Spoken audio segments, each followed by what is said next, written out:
마지막이라고 생각하죠.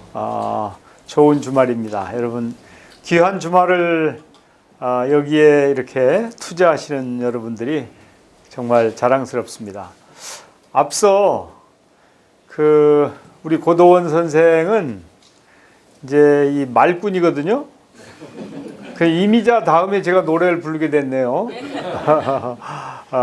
그래도 이제 또 여러분과 함께 한 시간여 동안 이렇게 소통하고 싶습니다. 제 이름은 잘 아시죠? 예, 세균이라고 그러죠. 세균. 예, 이 세상 한자 아시는 분들은 세상 세자 고를 균자예요. 세상을 이렇게 고르는 것. 근데 제가 정신데 정가죠. 정가인데 나라 정자가 아니고 고물의 정이에요. 곰배로 세상을 쫙 이렇게 펴는 것. 저희 할아버님이 이름을 지어주셨는데 정치를 하라고 지어주신 이름 같아요. 그래서 그 이름값을 하려고 노력을 하는데 글쎄 그렇게 완벽하지는 못하고 그래도 항상 노력하고 있어요. 우리 청년들하고도 소통하려고 많이 노력을 하고 또 하여튼 김대중 정신을 실천하려고 노력을 많이 합니다. 저는 아주 시골에서 이렇게 자랐고 원래 정치를 하기 전에 18년 동안 기업에 있었어요. 그러니까 얼마 전까지만 해도 제가 기업인인지 정치인인지 좀 헷갈렸는데 이제는 기업에 있던 것보다 정치를 더 오래 했기 때문에 요새는 이제 제가 기업인이라기보다는 정치인 같아요.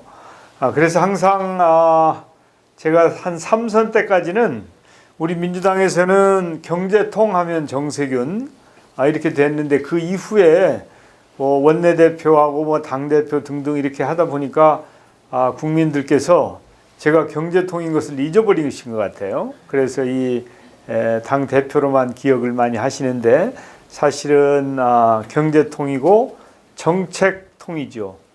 이 정치인들이 성장하는 코스가 두 코스가 있어요. 정책으로 성장하는 코스하고 정치로 성장하는 코스가 있는데 저는 이제 정책으로 성장한 코스입니다. 옛날에 저하고 같이 출발했던 천신정이라고 있어요.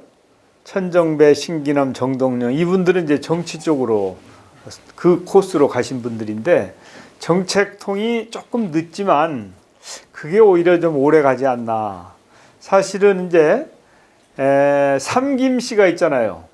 김대중, 김영삼, 김종필 보면 정책에 있어서는 우리 김대중 총재님이 압도하시죠. 그래서 어떻게 보면 김대중 총재님은 물론 정치에서도 뛰어나신 분이지만 정치인 중에서는 정책 쪽에 특별한 역량을 가지고 계신 분이 우리 김대중 대통령님이셨어요. 그래서 이따가 이제 제가 말씀을 드리다 보면 정세균의 얘기가 이래서 그랬구나 이렇게 말씀을 이해를 하실 것 같아요. 우리 김대중 대통령 하면 저에게는 이분은 민주당의 역사다 이렇게 말씀을 드릴 수 있겠습니다. 민주당을 얘기할 때 김대중을 빼놓고는 얘기할 수가 없는 그런 분이죠. 제가 기업에 있으면서 이제 항상 언제 내가 김대중 총재님을 모시고 일을 하지? 그런 꿈을 꾸어왔었죠.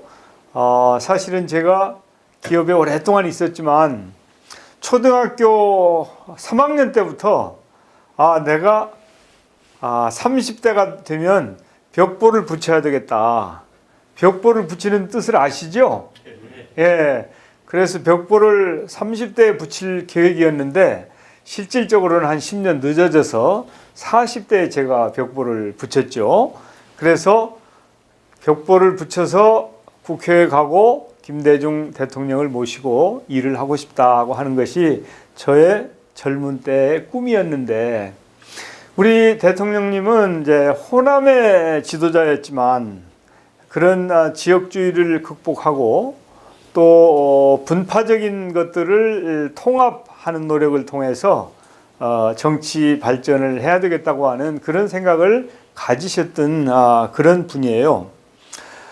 저는 이제 국민의 창당에 참여를 했고요. 그 이전에 이제 그 민주당에 참여를 했는데 김대중 총재의 특보로 이렇게 경제 쪽의 특보로 이렇게 제가 처음에 참여를 했습니다.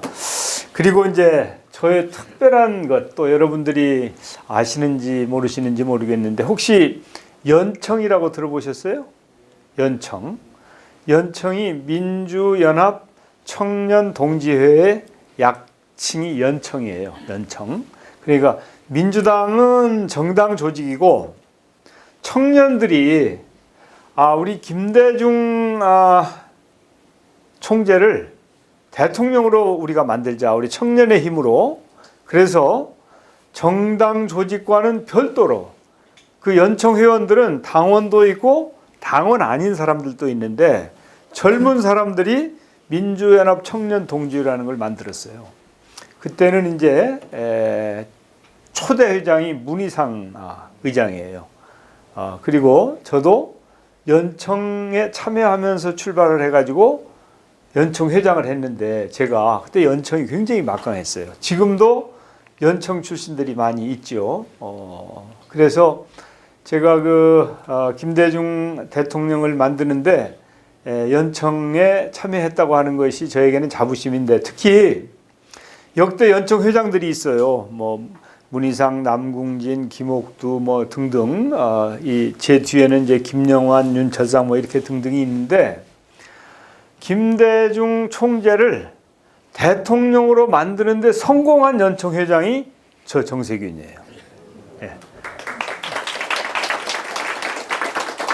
물론 제 앞에 회장들이 준비를 잘 해놨기 때문에 그렇지만 이게 운도 실력이거든요. 제가 연청회장을 하면서 김대중 대통령을 만들었어요.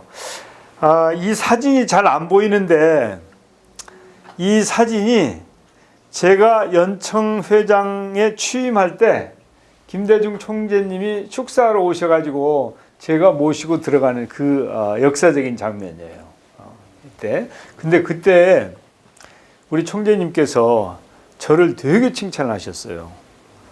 제 자랑을 하면 안 되는데 옛날에 그 한보 사태가 있을 때 정치인들 중에서 한보에서 제공하는 돈다발을 거절한 유일한 사람이 저거든요. 그래서 그때 이제 그리고 나서 좀 있다가 연청회장에 제가 취임을 하는데 우리 총재님께서 너무 극찬을 하셨어요.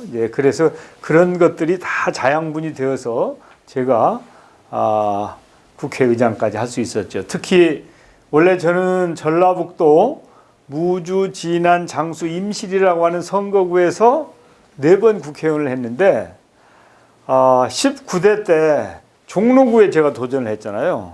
그때 사람들이 좀 무모하다고 생각하는 사람들도 있었어요. 근데 저는 아니 뭐 안 되면 그만두면 되지. 4번씩이나 여기서 시켜줬는데 거기서 계속 하겠다고 그러면 내 후배들은 어떻게 길을 열어줄 것이며 또 주민들도 굉장히 지루하겠다. 제가 그렇게 생각했어요. 한 사람이 16년을 했단 말이죠. 제가 거기서. 그러면은 유권자들은 좀 바꿔보고 싶은 생각도 있을 거 아니에요. 그래서 제가 과감하게 이제 종로구에 도전을 했죠. 그러니까 제일 산골에서 1번지, 정치 1번지로 도전을 해가지고 제가 이제 지금은 종로구 출신이 되었습니다. 우리 총재님, 이제 우리 민주당이 없으면 오늘의 대한민국이 없고 또 우리 김대중 총재가 없으면 민주당이 없지요. 이것은 이제 4.19 때 혹시 자유, 정의, 진리라고 하는 게 이제 이게 어느 학교 교훈인지 아시는 분이 혹시 있을지 몰라요. 그래서 이때 4.18 때 이제 이 학생들이 지금 하고 있는 광경이고요. 그리고 이제 박종철 군 돌아갔을 때 이 투쟁을 하는 것인데, 우리 민주당이 여러분들 그 마산에 가시면 그 3.15 그 부정선거 때 마산 시민들이 그 부정선거에 이제 항거를 하는 이거 선거 무효다 하고 항거하는 시위를 시작한 길이 있어요. 길이 그건 이제 시장통인데, 지금은 길 바닥에 이렇게 동판으로 여기가 민주당원들이 항의를 시작한 곳이다 이렇게 적어놨어요. 이제 그걸 한번 사실은 이 우리 당원 핵심 당원들은 거기를 다 순례를 해야 돼. 순례를. 그러면 자부심이 생겨요. 3.15 부정선거를 고발하고 이렇게 하면 안 된다고 저항을 하기 시작한 것이 마산의 민주당원들이 시작한 거예요. 민주당원들이. 그 민주당원들이 거기에서 시청 쪽으로 가서 이제 그날 3.15 때 시작을 했죠. 뭐 3.15부터 시작해서 4.19 육시방쟁 등등, 물론 민주 시민들이 항상 중심이었지만 정당으로 보면 우리 민주당이 대한민국의 민주주의를 지키고 또 독재와 불의에 결연하게 맞설 때는 항상 우리 민주당이 중심이었다 하는 점을 우리가 기억을 해야 된다. 그리고 그 민주당의 선두에는 항상 김대중 총재가 있었다, 이렇게 말씀을 드리고 싶어요. 김대중 총재가 처음 대통령에 출마한 게 7대일 것입니다. 1971년이에요. 제가 대학교 1학년 때였어요. 대학교 1학년 때. 1971년 대선, 이게 우리 민주당이 그냥 보통의 정당에서 정책 정당으로, 그리고 그냥 싸움만 하는 야당에서 능력이 있는 정당으로 발돋움하는 그런 계기가 됐어요. 어떻게 해서 그렇게 된 거냐? 정치인 김대중에 의해서 그렇게 된 것이에요. 그때 장충체육관 건너편 장충단 공원에서 김대중 후보가 이제 그 정당 연설회를 하는데, 저도 거기 갔었어요. 대학교 1학년 때. 그때 장충당 공원 저 안쪽에서 김대중 대통령이 김대중 후보가 연설을 하는데 그냥 장충당 공원이 꽉 차가지고 들어갈 수가 없어요. 그래서 얼굴도 못 보고 마이크 소리로 총재님의 연설을 듣는데, 이게 뭐 들렸다 안 들렸다, 지금처럼 그렇게 마이크가 좋을 리 만무하잖아요. 그래서 사실은 가서 연설에 참여를 하긴 했는데 무슨 얘기인지 모르고 그 다음에 이제 신문을 통해서 알게 되었는데, 그때 김대중 총재께서는 대중경제론이라는 걸 얘기를 했습니다. 이게 소수의 아주 부자들 중심의 그런 경제가 아니고 우리 일반 대중들을 위한 그런 경제로 가야 된다. 그게 이제 또 이름도 대중인데 김대중 대중경제론, 그래가지고 히트쳤죠. 그 책도 있어요. 책도. 그리고 영역한 책도 있고, 대중경제론을 말씀하셨고, 우리 사회개혁을 해야 된다고 주창을 하셨고요. 특히 우리 한민족에게 외교가 중요하다고 외교를 강조를 하셨어요. 그러니까 그 당시에 이런 정도의 그런 정책을 제안하고, 특히 노동조합의 결성이나 노동자의 이 권익, 노동권, 노동 3권 이런 것을 굉장히 강조를 하셨거든요. 그때. 그러니까 그때는 김대중이라고 하는 정치인을 이제 그래서 빨갱이라고 얘기를 한 거예요. 빨갱이라고. 왜냐하면 아무도 노동자 얘기를 할 수가 없고, 또 북한 얘기도 할 수가 없는 그런 아주 그 권위주의 시절이었는데 이렇게 대중경제, 사회개혁의 민족 자주 외교를 말씀을 하셨는데 그 중에서 가장 압권이 뭐였느냐? 소위 말하는 4대국 안전보장론이라는 거예요. 이 한반도에 그 남북한이 같이 있는데 미국과 일본과 중국과 소련, 그때는 러시아가 아니고 소련입니다. 미일 중소가 한반도를 전쟁터로 삼으면 안 되고 4대국이 이 평화롭게 그 안전을 보장해라. 그래서 전쟁을 막자 하는 주장을 여기서 하셨어요. 4대국 안전보장론을. 그러니까 그때는 말귀를 알아들을 수 있는 사람만 알아듣지 일반 사람 같으면 뭐 중공하고 소련한테까지 뭘 해? 이제 이런 때였는데 감히 김대중 후보가 4대국 안전보장론을 얘기를 했는데 나중에 여러분들 육자회담 아시죠? 육자회담, 미일 중러에다가 남북한 해서 육자회담. 이게 육자회담의 뿌리다 이렇게 생각하시면 돼요. 그러니까 1971년도에 4대국 안전보장론을 얘기할 수 있는 그런 그 정책적인 이 마인드를 가진 분이 김대중 대통령 말고는 없어요. 다른 분들 삼김 씨하고는 완전히 그 차별화가 되는 그런 분이시다. 그래서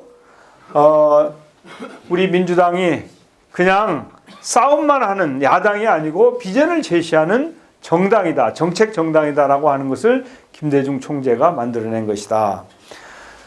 특히 이제 김대중 총재는 그로부터 진보적인 가치를 내세우는 그런 정치인으로, 그래서 제가 이렇게 보면 나중에도 대통령이 되시고 나서 제가 이렇게 느낀 것은 야, 우리 총재님이 저보다 훨씬 더 연배가 높으시고 어목하던 시절을 지내신 분인데 저보다 더 진보적이시고 저보다 더 민주주의에 투철하신 분이다. 그래가지고 깜짝깜짝 놀라는 이제 그런 일을 하신 분이에요.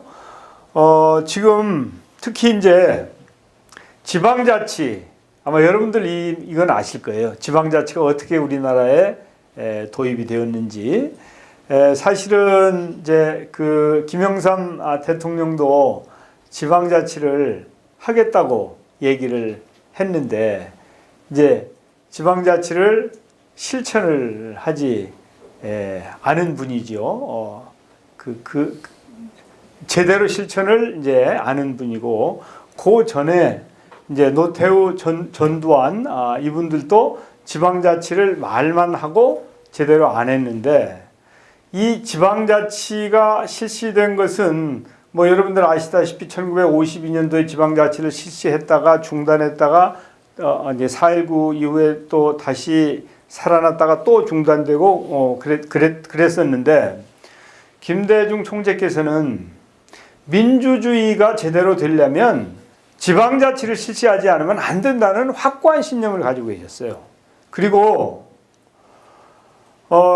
지방자치를 실시하지 않으면 우리 민주당이 집권하기 어렵다, 그렇게 생각하셨어요. 그래서 민주주의라고 하는 것은 수시로 정권 교체가 이루어져야 되고, 그 정권 교체가 이루어지려면 지방자치를 실시해야 된다고 하는 확고한 신념을 가지고 계신 거예요. 그래서 이분이 지금 이 사진은 김대중 총재님께서 단식투쟁을 하시는 거예요. 단식투쟁. 1990년에 단식투쟁을 하셨는데 13일간 투쟁을 하셨어요. 그리고 아마 그때 김대중 총재님의 지방자치 실시 요구를 들어주지 않았으면 아마 계속 더 하셨을 가능성이 높아요. 그래서 여기 이제 김대중 총재가 계시고 뭐 최영석 등등 이분들이 여기는 김영진이네. 또 저기 여기는 저기 또 다 우리 전에 우리 민주당 국회의원 하시던 분들인데 이분들이 같이 동조 단식을 해가지고 지방자치가 실시되게 된 거예요. 그래서 이제 그때부터 실시가 되었다가 1990년 91년부터 91년이죠 아마. 그래가지고 95년도부터는 이제 단체장까지, 그 전에는 의원들만 하다가 단체장하고 기초의회까지 이렇게 구성이 됐는데 지방자치가 본격적으로 실시된 것. 과거에는 이제 박정희 때부터 지방자치가 실시되면 자신들이 불리하다고 생각하고 또 중앙 집권적으로 자신들이 모든 권한을 행사하기 위해서 지방자치를 실시하지 않았는데 김대중 총재가 목숨을 건 단식투쟁을 통해서 지방자치를 쟁취했다고 하는 점이 여러분들이 꼭 기억하셔야 될 점이다. 지금 만약에 지방자치가 실시가 안 됐으면 아마 우리 대한민국의 민주주의가 이렇듯 발전하지 못했을 것이다. 촛불 집회 기억하시죠? 여러분들 다 참여하셨을 텐데 촛불 집회가 1,700만 명이 아주 질서정연하게 아무 사고 없이 집회를 했고 또 그래서 정권을 교체함으로 해서 저는 이건 촛불 시민혁명이다 이렇게 저는 평가를 해야 된다고 보는데 그런 것들도 지방자치를 했기 때문에 가능하다고 저는 생각해요. 그러니까 굉장히 우리 민주주의 발전사에 김대중 대통령이 끼친 역할은 너무 크다. 그래서 이제 드디어 1997년 12월 19일에 김대중 총재가 대통령에 당선이 되지요. 그리고 또 그 5년 후에 이제 노무현 대통령이 당선이 되어서 소위 말하는 민주정부 10년을 이제 우리가 겪게 되는데 그 민주정부 10년은 평화와 번영의 토대를 쌓기 위한 그런 노력을 열심히 펼친 기간이다. 이렇게 말씀을 드릴 수 있겠어요.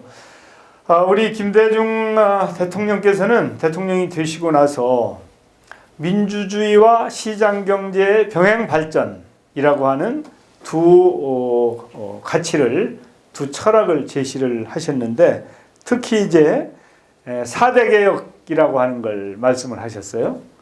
금융개혁, 기업개혁, 공공부문개혁, 노동개혁 이렇게 4대 개혁을 주창을 하셔서 적극적으로 그 개혁을 추진하는 과정에 여러 가지 어려움도 굉장히 많이 있었습니다. 왜냐하면 국회의원도 숫자를 줄이고 공무원도 숫자를 줄이고 또 노동자들도 노동의 유연성을 일부, 왜냐하면 IMF가 노동의 유연성이 없으면 돈도 안 대준다. 그리고 계속 그걸 요구를 해가지고 노동자들과 함께 이제 노동의 유연성을 강조하는 이제 그런 것이 되는데 그때 이제 제가 김대중 대통령이 당선되시고 나서 일산 자택으로 제가 불려갔어요. 일산 자택으로. 그랬더니 김대중 대통령께서 노사정위원회를 만들어라. 그렇게 말씀을 하셨어요. 그때 누구하고 같이 갔었냐면 한광옥 비서실장하고 같이 갔어요. 그래서 이제 한광옥하고 같이 노사정위원회를 만들어라. 그러면서 이제 저 유럽의 노사 협의기구 그런 것처럼 우리 한국형 노사 협의기구를 만들어서 외환 위기를 극복하는데 노사가 협력할 수 있도록 하자. 그래가지고 노사정위원회라는 걸 만들었어요. 사실은 지금까지도 노사정위원회가 계속 유지가 되어 오고 특히 IMF 외환위기를 조기에 극복하는데 노사정위원회가 큰 역할을 했습니다. 원래 1기 노사정위원장은 한광옥이고 저는 이제 간사위원이고 2기는 김원기 위원장이고 저는 그때도 간사위원을 하고 이렇게 쭉 해서 2인자로서 제가 실무는 제가 다 뒷바라지를 했죠. 그래서 제가 원래 경영계 출신이지만 한국노총이 그러니까 제가 3선 4선 할 때 한국노총이 꼭 당선시켜야 될 후보로 저를 지명할 정도로 제가 노동계와도 이렇게 관여를 했는데 그것은 김대중 총재가 주문한 노사정위원회의 건설과 또 상당한 기간 동안 그 책임자였기 때문에 그래요. 그때 기억에 남는 일은 전교조라고 있잖아요. 전교조. 그리고 이제 민주노총이 있어요. 민주노총의 그 핵심 세력이 전교조인데 그 당시에 지금도 민주노총이 뭐 참여를 하니 안 하니 그러잖아요. 그때도 그랬어요. 그래가지고 민주노총이 전교조를 합법화해주면 참여하고 그렇지 않으면 안 하겠다. 그런데 민주노총도 함께 참여를 해야 노사정위원회가 의미가 있는 그런 상황이었어요. 그래서 한국노총, 민주노총, 경총 뭐 이렇게 다 참여를 하고 그때 제가 이제 그 노사정위원인데 김우중 씨, 또 뭐 SK의 최종현 씨, 또 김창석 씨 이런 분들이 같이 위원을 했어요. 그래가지고 밤을 새가면서 회의도 하고 또 노동자들을 설득해가지고 그래서 우리가 원래 예정했던 것보다도 훨씬 빨리 이 IMF 외환위기를 극복할 수 있는 아주 핵심적인 일이 된 거예요. 그게 바로 김대중 대통령이 당선자 시절에 당선되자마자 수일 지난 다음에 이걸 지시를 해서 한 것이다. 그러니까 물론 뭐 어떤 참모가 그 대통령에게 이런 걸 해야 됩니다. 이렇게 브리핑을 했을 수 있죠. 그렇지만 그걸 그래 맞다. 그리고 그걸 즉시 실행에 옮긴 그런 리더십. 그것은 김대중 대통령만이 가지고 있는 리더십이다. 저는 그렇게 생각해요. 다른 어떤 대통령도 그런 정도의 역량과 정책적인 마인드를 가진 부분은 참 드물다. 이렇게 생각하고요. 또 이제 그때 제가 제2정조위원장이라는 걸 했는데 청와대에서 이제 노사정위원회는 이제 당선자 시절에 하신 것이고 청와대 들어가시고 나서 한 1년이 채 되기 전에 이제 정책위원회로 오다가 떨어졌어요. 청와대에서 국민기초생활보장법을 만들어라. 국민기초생활보장법을 만들어라. 그래서 처음에는 이게 뭔가 그때는 이제 생활보호 대상자라는 게 있었어요. 생활보호 대상자. 아주 극빈층 수입이 적은 분들을 최소한의 그 생활을 할 수 있도록 생활 보호한다고 하는 그런 걸 해줬는데 김대중 대통령께서 기초생활보장법을 만들어라. 그래가지고 이제 그 모든 국민에게 최소한의 의식주를 해결할 수 있도록 국가가 책임을 지는 그런 세상을 만들자. 그러니까 이건 획기적인 거예요. 획기적. 그래서 제가 국민생활 기본선이라는 게 이제 베이스라인이에요. 최소한 기본선. 국민생활 기본선 정책기획단이라는 걸 운영을 해서 한 20번 정도 회의를 해가지고 이 법안을 기초해서 1999년 초에 국민기초생활보장법이라는 걸 만들고 1999년 시행을 1999년 10월 1일부터 시행을 했어요. 그래가지고 1인당 최소한 뭐 20몇만 원 이렇게 물론 이제 수입이 있는 건 거기서 차감을 하고 이렇게 줬죠. 그래서 4인 가족 기준 100만 원이 채 안 되는 정도의 기초생활 보장을 정부가 해주는, 그래서 그 법이 대한민국 복지의 효시예요. 그게 그 이전에는 복지 관련법이라는 게 없었어요. 정상적인 복지 관련법이. 그래서 대한민국의 복지의 효시, 할아버지의 역할을 김대중 대통령이 하셨다 하는 점을 제가 자신 있게 말씀드리고, 그때 제가 대통령의 오다를 받아가지고 그 역할을 했는데, 지금도 저한테 당신 국회의원으로서 입법 활동을 했는데 무엇이 대표 입법이 뭐냐? 그러면 국민기초생활보장법이다 이렇게 얘기를 하죠. 그리고 이제 거기에 대해서 저는 아주 자부심을 가지는데, 사실은 제가 독창적으로 그 법을 만든 것이 아니고 김대중 대통령께서 주문하신 것, 주문 생산에 제가 그 역할을 했을 뿐이다 하는 점을 솔직하게 고백을 합니다. 다른 데 가서도 제가 했다고 뻥치지는 않아요. 이 김대중 총재가 이런 분이다 이렇게 말씀을 드리지요.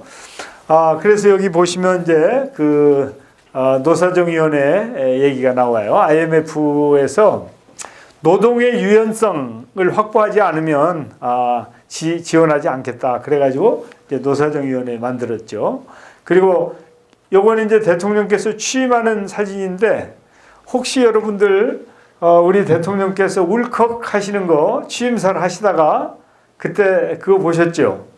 그때 이제 대통령께서 취임사 말씀을 하시는데, 이 잘못은 고위층이 저질러 놓고 고통은 서민들이 받아야 되는 게 좀 안타깝고 분노까지 느끼게 한다 이렇게 말씀을 하시면서 대통령이 울컥하시죠. 이제 그렇게 우리 서민을 사랑하신 분이다. 그리고 아까 말씀드린 것처럼 이제 그 국민기초생활보장법도 만들고, 또 노동자의 권익과 노동자들의 과에 함께 이 어려움을, 위기를 극복하고자 했던 대통령, 그러니까 정말 특별한 분이다 이렇게 제가 여러분들에게 말씀을 드릴 수 있겠어요. 그래서 우리 김대중 대통령께서는 아까 제가 민주주의와 시장경제라고 하는 두 축을 중심으로 국정 철학으로 이렇게 국정을 펼치셨다 이렇게 말씀을 드렸고요.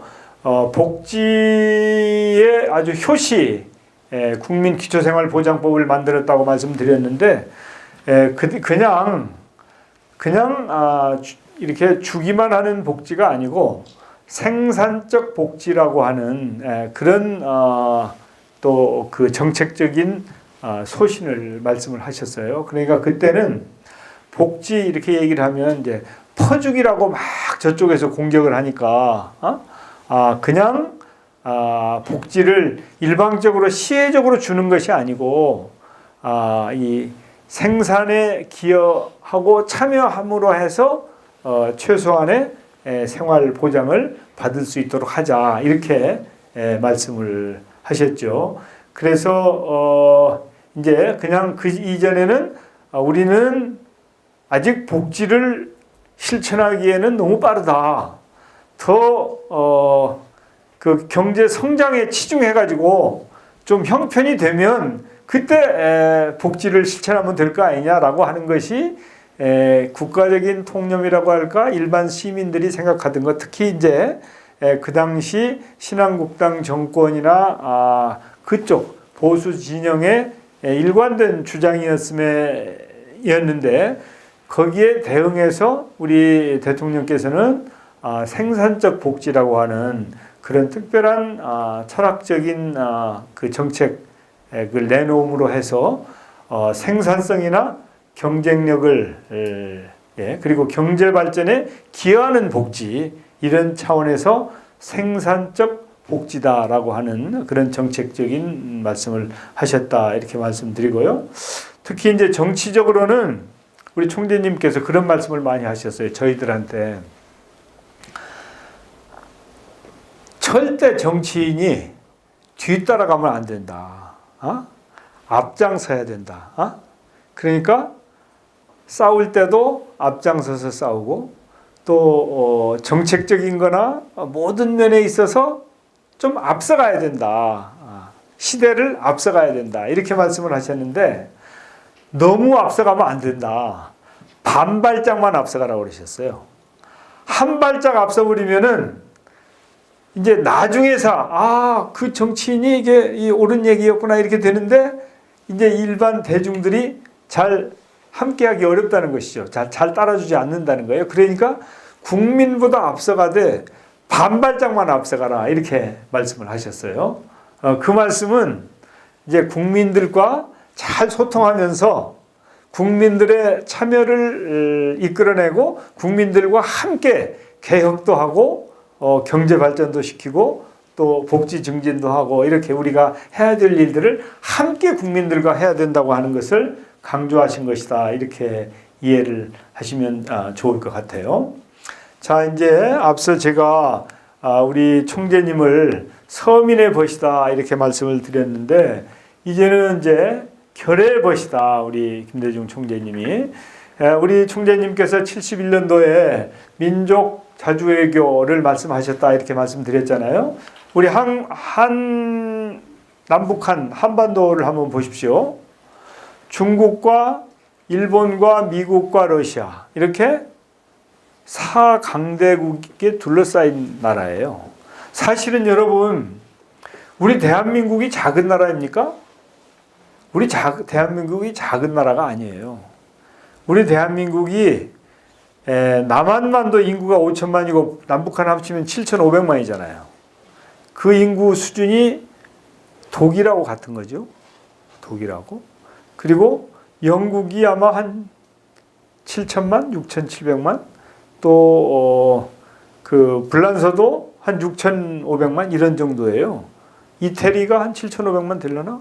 그러니까 우리 대한민국이 작은 나라가 아니에요. 스웨덴, 덴마크, 노르웨이 이런 데는 몇백만이잖아요.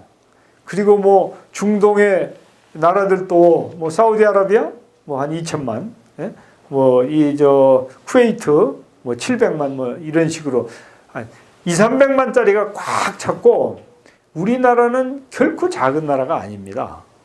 특히 남북한이 통일이 되면 세계에서 메이저 플레이어가 될 수 있는 그런 기반을 가지고 있는 나라예요. 우리 대한민국이. 그런데 우리 주변에 4강대국이 버티고 있기 때문에 우리나라가 좀 작은 나라인가 보다. 그래가지고 의기소침하는데 절대 그럴 일이 아니다. 우리는 이제 혹시 강대국이라고 하는 게 땅덩어리가 좀 작아서 약간 좀 캥기면 강중국이다. 이렇게 말씀하시면 돼요. 강중국. 예? 강중국이죠. 경제 규모가 우리가 지금 10몇 위 되잖아요. 그리고 소득 수준은 20몇 위 되고요. 그리고 여러분 무역 규모는 세계에서 7번째로 큰 나라예요. 우리나라가. 무역 규모는. 그러니까 대단한 나라죠. 우리가. 그냥 뭐 과학기술도 상당히 발전되어 있고 뭐 전쟁도 뭐 붙으면 이제 핵전쟁이 아니고 재래식 전쟁은 우리가 간단치 않은 나라이기 때문에 절대 기죽어서는 안 될 그런 나라다. 그렇지만은 이제 이런 이 강대국에 둘러싸여 있는 한국은 우리 김대중 대통령이 말씀하신 것처럼 외교가 선택이 아니라 숙명이다. 그래서 지속 가능한 발전과 국익을 위해서 외교를 잘해야 된다고 하는 점을 우리가 항상 알아야 된다. 그리고 아까 말씀드린 71년도에 김대중 총재가 말씀하신 4대국 보장론이 2000년대에 들어와서 육자 외교라고 하는 Six Party Talks라고 하는 이 기본이 되었다. 출발점이 되었다. 똑같은 거 아니에요. 육자회담이라는 거나 4대국 보장론이 똑같은 것이거든. 그러니까 그런 정도의 선각자적인 해안을 가지고 계셨던 분이 바로 김대중 대통령이다. 이렇게 말씀을 드리고 싶어요. 그래서 이제 그 김대중 대통령께서는 2000년에 남북 정상회담을 하셨죠. 그리고 북한에 가셔서 6.15 선언을 이끌어내셨는데 그때 이제 그 이전까지만 하더라도 우리는 흡수 통일을 해야 된다고 생각했고 북한은 적화 통일을 해야 된다고 생각했어요. 그래서 북한은 우리 대한민국을 미국의 괴뢰다 이렇게 얘기를 했고 이제 우리는 또 북한을 아예 저것은 지구상에 없어야 될 국가로 이렇게 생각을 했는데 이제 그 6.15 선언을 통해서 어떻게든지 공존 공영하고 또 통일 문제는 우리가 이 민족 자결의 원칙에 따라서 좀 얘기를 해보자 이제 그렇게 했다고 하는 것이죠. 그래서 우리 대통령께서는 이제 민주화와 인권 또 평화 통일에 일생을 바친 분이다 그렇게 보면 될 것 같고 또 국가가 위기에 처했는데 그 위기를 IMF 외환 위기를 대통령직을 수행하시면서 기회로 만들어서 대한민국의 오늘이 있게 했는데 특히 여러분들 한번 기억해 보세요. 김대중 대통령께서 대통령이 되시고 나서 IT를 굉장히 강조했잖아요. IT. 그리고 창업을 아주 활발하게 뒷받침을 하셨죠. 창업을. 그러니까 연세가 많이 되셔서 대통령을 하셨음에도 불구하고 이분이 그 당시에 3차 산업혁명이라고 할 수 있는 ICT에 이거 우리가 해야 먹고 살 수 있겠구나. 지금 뭐 반도체 뭐 등등 해가지고 우리가 IT 산업에 제대로 투자하고 역량을 키우지 않았으면 오늘의 경제적인 성공은 불가능했을 거예요. 예? 그러니까 김대중 대통령이 IT를 적극적으로 뒷받침한 것. 그리고 또 청년 창업을 활성화하고 뭐 이렇게 한 노력. 이런 걸 보면 국가의 지도자는 앞을 보는 그런 선각자적인 안목이 있어야 된다. 그래서 우리 총재님은 망원경도 가지고 계시고 현미경도 가지고 계셨어요. 대통령께서는 저 후의 미래, 큰 나중에 뒤의 미래, 이 장기적인 안목을 망원경을 가지고 봐라. 그리고 당장의 문제는 현미경처럼 자세하게 봐서 현안을 해결해라.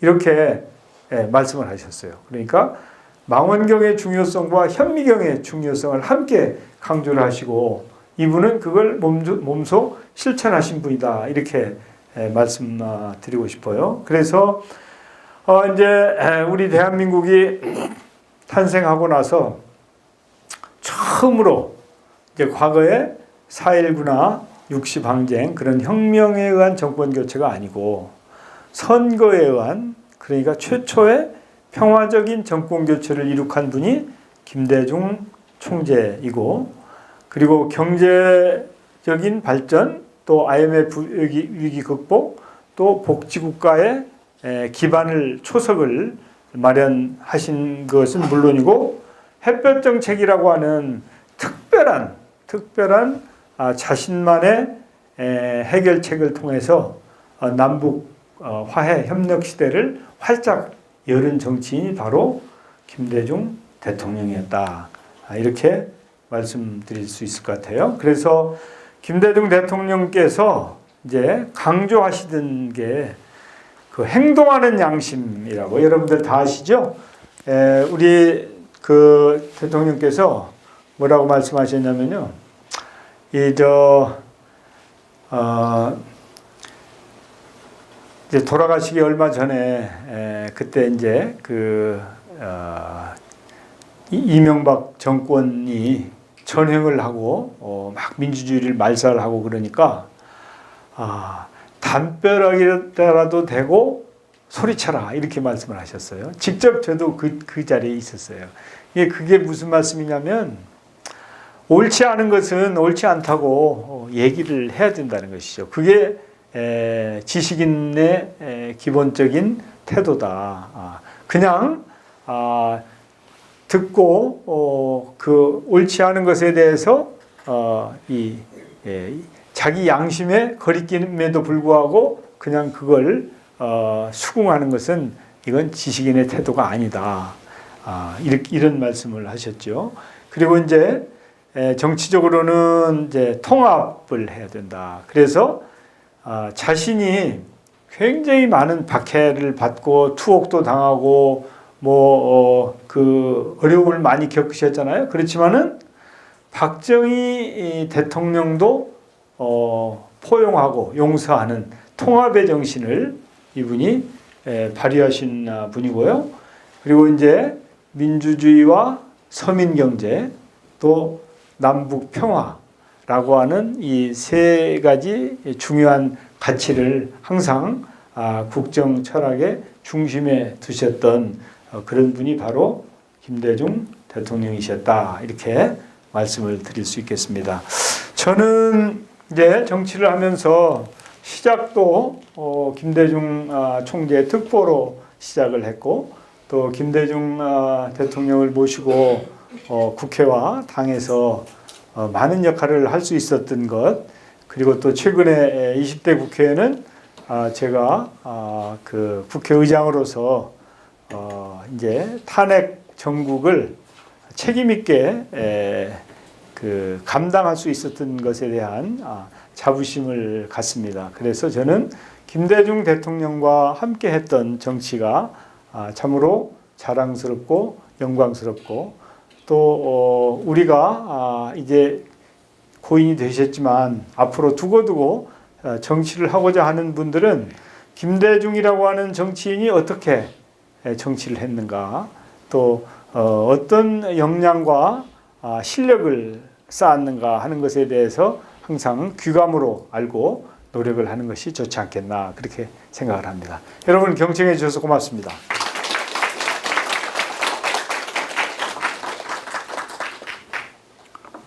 네, 좋은 강연 펼쳐주신 정세균 의장님께 다시 한번 큰 박수 부탁드립니다. 이제 질의응답 시간을 갖겠는데요. 궁금하실 것이 많을 것으로 생각이 듭니다. 질문이 있으신 분은 손을 들어서 마이크 전달받아서 질문을 해주시면 되겠습니다.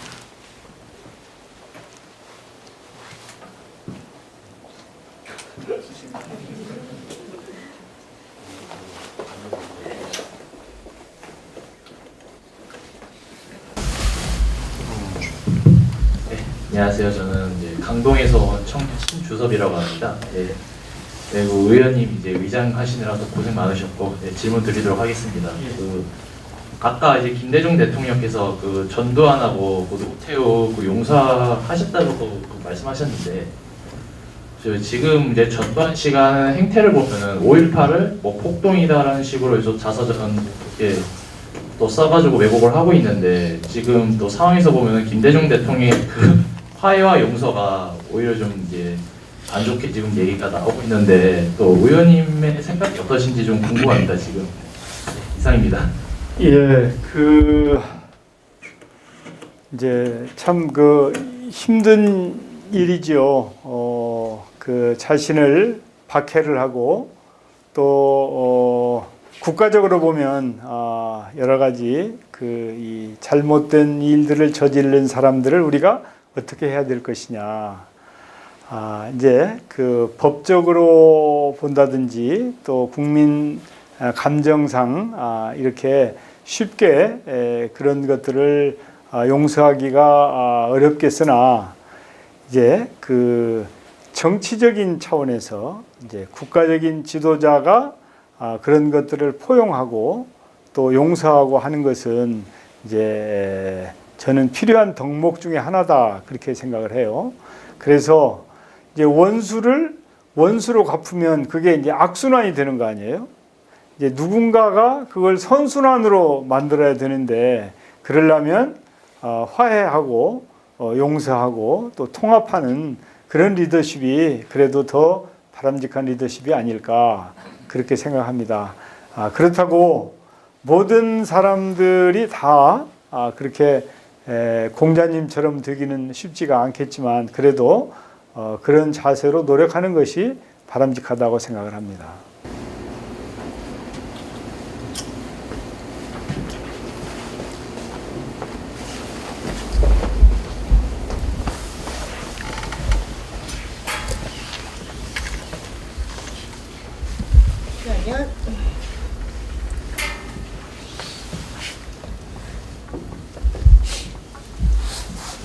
안녕하세요. 저는 용인에서 온 정유성이라고 합니다. 오늘 주제와는 조금 동떨어진 질문일 수도 있으나 강의를 듣다 보니 이렇게 문득 궁금한 점이 생겨서 초반에 이제 연청 조직에 대해서 말씀을 하시면서 이제 김대중 대통령을 만들기 위해서 당 밖에서 모인 청년 조직이라고 말씀을 하셨는데 그 말을 딱 듣는 순간 노사모도 떠오르고 사실 지난 이제 문재인 대통령 만드는 과정에서도 청년들이 당 밖에서 많이 모였었던 것 같아요. 그래서 도대체 왜 청년들은 당에서 안 모이고 당 밖에서 모이는 걸 좋아하는 걸까라는 생각이 들면서 그 당시 연청을 만들 당시에 당 안으로 다 들어오지 않으시고 당 밖에서 굳이 만드신 이유가 뭔지가 궁금했습니다. 예, 우리나라 정당이 국민들로부터 크게 신뢰를 받지 못했던 것은 지금만 그런 것이 아니고 과거에도 그랬었죠. 특히 우리 청년들이 야당, 그 당시 민주당을 하는 일은 경우에 따라서는 불필요한 우려를 낳을 수도 있죠. 혹시 불이익을 받지 않을까, 직장에서는 괜찮을까 등등 이런 것들 때문에 정당에는 직접 관여하지 않지만, 참여하지 않지만 그러나 김대중 대통령 만들기에는 같이 하겠다 하는 분들이 많이 계셨죠.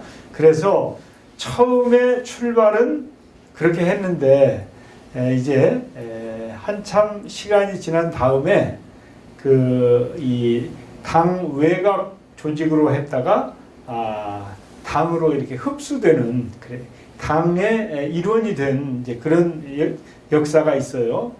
지금도 처음에 노사모로 했던 분들이 당원을 하지 않고 밖에서 활동을 하다가 이제 우리도 들어가서 당의 의사결정에도 참여하고 또 당원으로서 역할을 해야 되겠다 그런 분들도 굉장히 많아지셨잖아요. 그거와 비슷한 사례이겠죠. 그래서 처음에 연청이 당과 관계없는 그런 순수한 조직으로 출발했다가 당 외곽 조직이 되었다가 당의 일부가 된 이제 그런 역사를 거쳤습니다. 서울시민 이상민입니다. 이제 김대중 대통령을 기억하면은 현실 정신으로서 협상과 타협의 단일이라는 것도 뺄 수가 없습니다. 이제 그런 전제에서 말씀드리면은 DJP 연합을 제외한 최고의 협상과 타협은 무엇이라고 생각했는지 이제 한번 의장님의 한번 생각을 해보고 싶습니다. 사실은 뭐 여러분 아시다시피 여소야대 시절에 각 정당이 통합을 하면서 김대중 평민당만 딱 빼놓고 자기네들끼리 한 그런 사례가 있지 않습니까?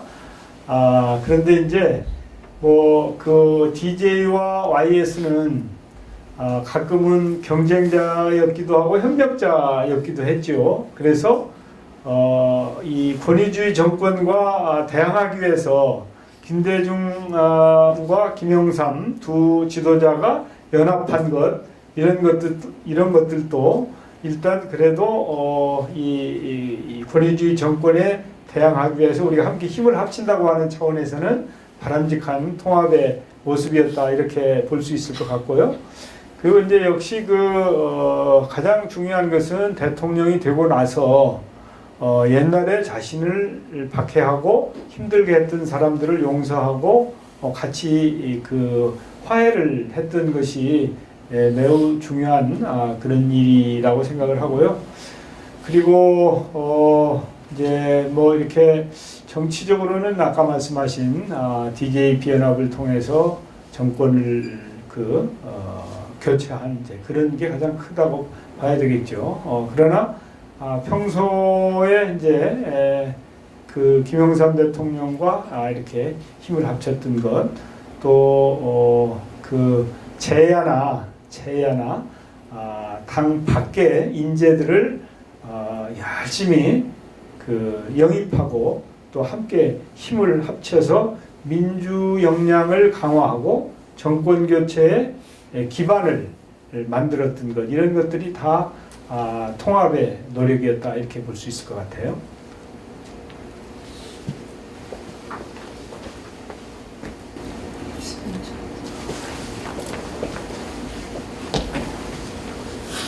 안녕하십니까, 의장님. 되나요? 예. 사실은 그 지방선거 끝나고 저희 그 시당에서 그 기초의원 연설 때 우리 의장님 오셔서 그때도 정책으로 승부하라는 말씀을 해주신 걸 기억을 하고 있습니다. 예. 오늘도 이제 말씀 중에 그 우리 민주당이 정책으로 승부하고 우리 김대중 전 대통령의 그 업적에 대해서 말씀을 해주셨는데, 이제 좀 현실적인 말씀을 좀 드리겠습니다. 기초의원이 할 수 있는 일이 사실 그렇게 많지 않더라고요. 근데 지금 정책에 대해 고민을 나름 하지만 이게 단순한 그 지역 현안에 대한 민원 해결과 어떤 정책을 이게 자꾸 구분이 된다라는 느낌이 들어서 이걸 좀, 그러니까 제 개인적인 소견으로는 지역 현안을 이제 기초의원이 발굴을 해서 시의원과 구의원, 아까 국회의원과 함께 이렇게 새로운 정책을 이렇게 만들어가는 그 기조에 이제 함께하는 거다라는 그냥 막연한 정립만 되어 있습니다. 근데 우리 의장님이 이제 오랜 경험과 이렇게 연륜에 좀 의지를 하고자 말씀을 드리는 것은 그 정책과 민원의 어떤 부분, 그리고 이거를 민원을 정책으로 이끌어내서 우리 국민들과 국민들에게 도움을 드릴 수 있는 어떤 그런 방법론 좀 말씀해 주시면 감사하겠습니다. 예, 그 우선 가장 중요한 것은 소통이죠. 그리고 현장을 중시하는 노력이 절대 필요하죠. 그래서 현장을 끊임없이 이렇게 다니고 또 주민들과 소통을 하다 보면 민원이 많이 나오죠. 그 민원을 처리하는 것이 정치인의 일차적인 책무예요. 그러나 이제 다른 한편 그 시정이든 구정에 참여하면서 우리 구가 안고 있는 문제가 무엇인지, 또 정말 근본적으로 우리가 나서서 문제를 해결해야 우리가 아끼고 또 보호하고자 하는 그런 서민들에게 어떤 필요가 있는 것인지, 뭐 이런 부분에 대한 집중적인 고민과 노력, 또 전문가들과의 대화, 이런 걸 통해서 너무 많은 욕심을 낼 수 없죠. 우리 김대중 대통령께서는 이제 경제, 또 외교, 또 노동 문제, 이런 부분에 대해서 굵직굵직한 그런 정책을 가지고 계시고 철학을 가지고 계시지만, 이제 그 의원들이 다 그렇게 큰 일을 할 수는 없는 거죠. 그런 욕심을 낼 필요는 없는 것이고, 그렇지만 내가 우리 지역의 문화에 대해서 뭔가 좀 변화를 줘야 되겠다. 아니면 그 노인들에 대해서 뭐를 해야 되겠다.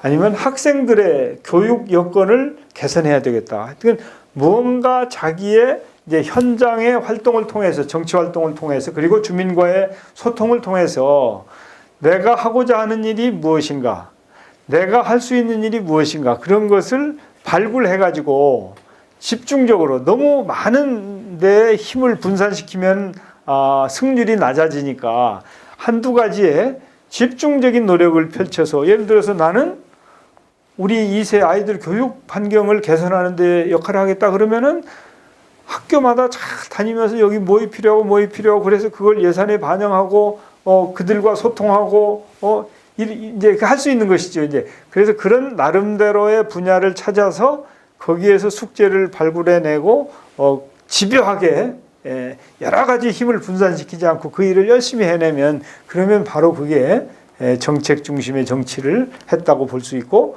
또 그것이 재선 3선 앞으로 정치적인 운명에도 매우 도움이 될 것이다 이렇게 봅니다. 네, 시간 관계상 마지막 한 분만 질문 더 받고 마치도록 하겠습니다.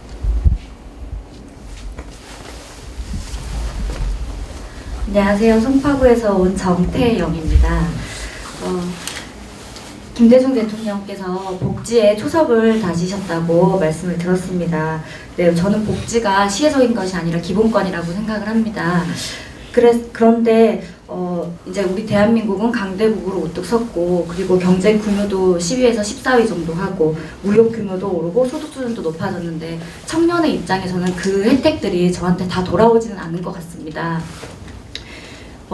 그러한 점을 볼 때 김대중 대통령께서도 청년 시절 어려운 시절이 있으셨고 그리고 또 지금도 경제 상황이 매우 어렵지만 당시에 재임 시절에서도 IMF 경제 위기를 빠른 시간 내에 극복해냈다고 생각을 합니다. 그러한 점에서 여쭤보건데 김대중 대통령께서는 지금의 저 같은 청년에게 어떤 조언을 해주셨을지 그거를 간접적으로나마 의장님께 한번 여쭙고 싶습니다. 예, 아마 대통령께서는 여러분의 문제를 직시하고 그 문제를 해결하기 위해서 적극적으로 나서라 이렇게 격려하셨을 것 같아요. 이제 저는 기성세대 이론으로 지금 우리 청년들이 절벽 앞에 서 있는 것에 대해서 정말 안타깝게 생각을 하고 책임감을 느껴요. 그리고 기성세대가 우리 청년들의 문제를 남의 문제라고 생각하지 말고 내 문제고 우리 대한민국의 미래 문제다라고 인식을 하고 적극적으로 문제를 해결하기 위한 노력 또 청년들에게 투자를 해야 된다고 생각해요. 청년들에게 투자하는 것은 국가의 미래에 투자하는 것이다 라고 저는 생각을 하거든요. 그래서 기성세대는 자신들이 알아서 그런 노력을 펼칠 터이지만 그래도 그것만 가지고는 안 되니까 우는 아이를 젖주는 거 아니에요. 예? 그래서 뭐 불만만 얘기하고 그러는 것이 아니고 이런 거 우리 청년들을 위해서 이런 거 해달라 이런 거 해야 되는 거 아니냐.